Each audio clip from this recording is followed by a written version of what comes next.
ஓம் சாந்தி.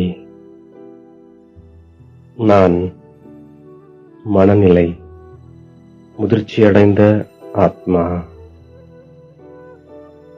நான் உண்மையான சேவாதாரி ஆத்மா. நான் சேவையின் மூலம் ஆசீர்வாதங்களை பெறக்கூடிய ஆத்மா. நினைவினால் நினைவு கிடைக்கின்றது. நாம் அன்போடு தந்தையை நினைவு செய்வதால் நம்மிடம் தந்தைக்கும் கவர்ச்சி ஏற்படுகின்றது. எப்போது நமக்கு முதிர்ந்த நிலை ஏற்படுகின்றதோ அப்போது அனைத்து கர்மேந்திரியங்களும் குளிர்ச்சியடைந்து விடுகின்றது. கர்மேந்திரியங்கள் மூலம் எந்த ஒரு தலைகீழான கர்மமும் நடைபெறாது. நமது மனநிலையும் ஆடாது அசையாததாக ஆகிவிடுகின்றது.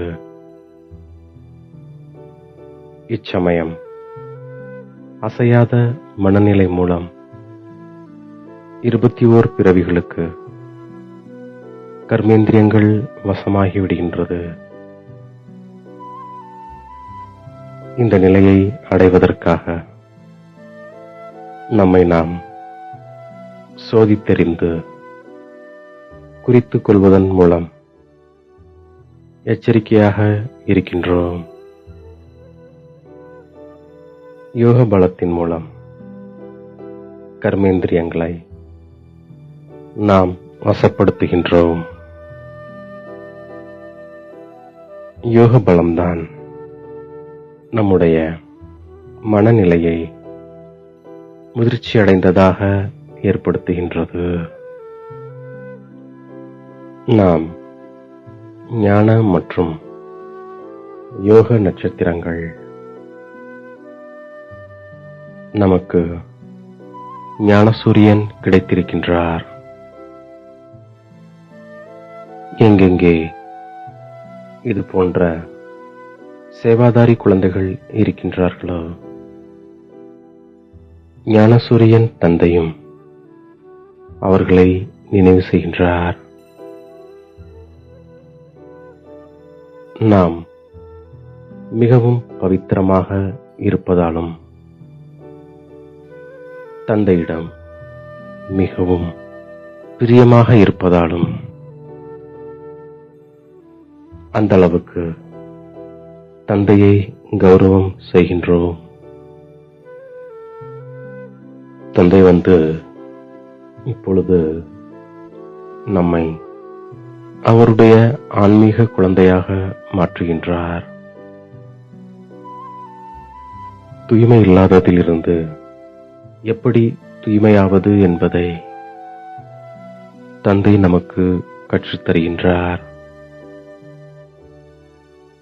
நாம் இந்த விகாரி கர்மேந்திரியங்களை யோக பலத்தின் மூலம் வெற்றி கொள்ளும் முயற்சி செய்கின்றோம்.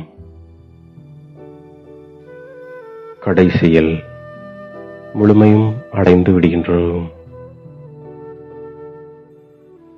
இப்போது நாம் கர்மேந்திரியங்களை வசப்படுத்துவதன் மூலம் அரை கல்பத்திற்கு நமக்கு வெகுமதி கிடைக்கின்றது. நம் பாவங்கள் யோக பலத்தினால் நீங்கிக் கொண்டே செல்கின்றது. நாம் தூய்மை அடைந்து கொண்டே செல்கின்றோம். நம்மிடம் யோகத்தின் ஞானம் 84 பிறவிகளின் சக்கரத்தினுடைய ஞானம் என்ற 2 ஞானம் இருக்கின்றது.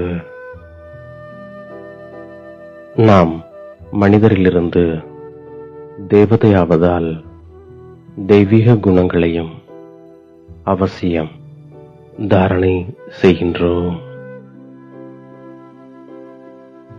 நம்மை நாமே சோதித்தறிவதால் எந்த ஒரு பிழையும் நேராமல் இருக்கின்றது.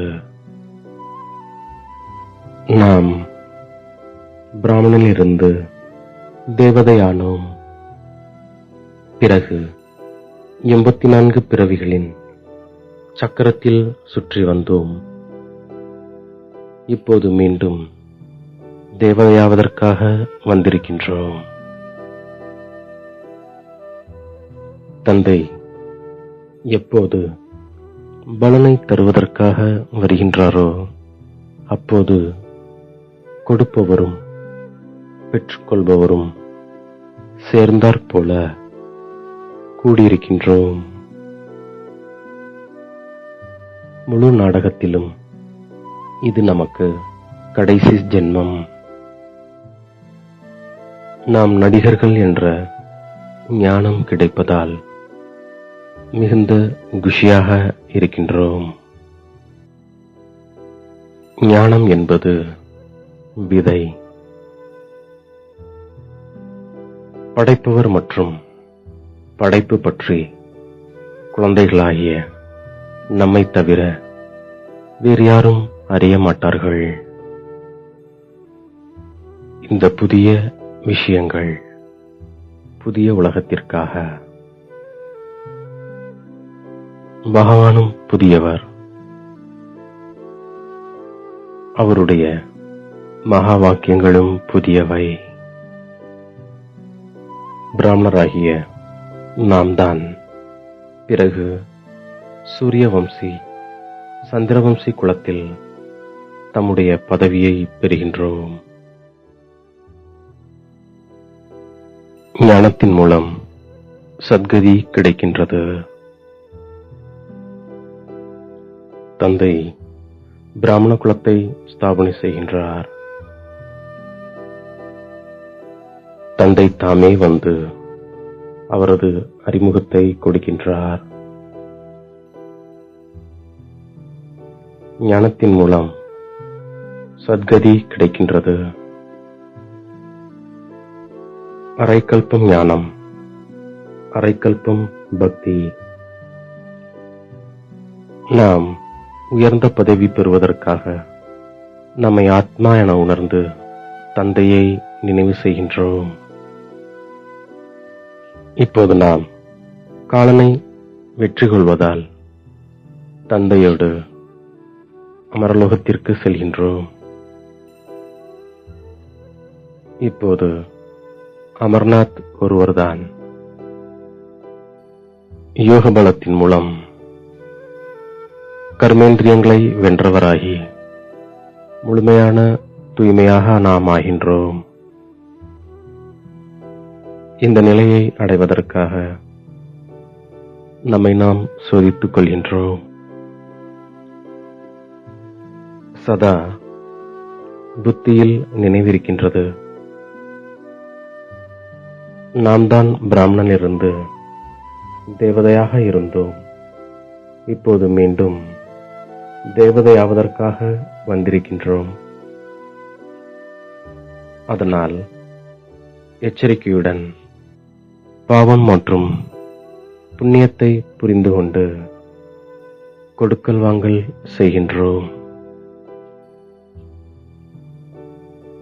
அனைவரையும் அன்பு என்ற கயிற்றில் கட்டி நாம் அருகில் கொண்டு வருகின்றோம். மேலும் உதவியாளராக ஆக்குகின்றோம். இந்த அன்புதான் காந்தமாகின்றது. அது அனைவரையும் ஒன்றாக குழு ரூபத்தில் தந்தையின் மேடை மீது கொண்டு வந்து சேர்க்கின்றது.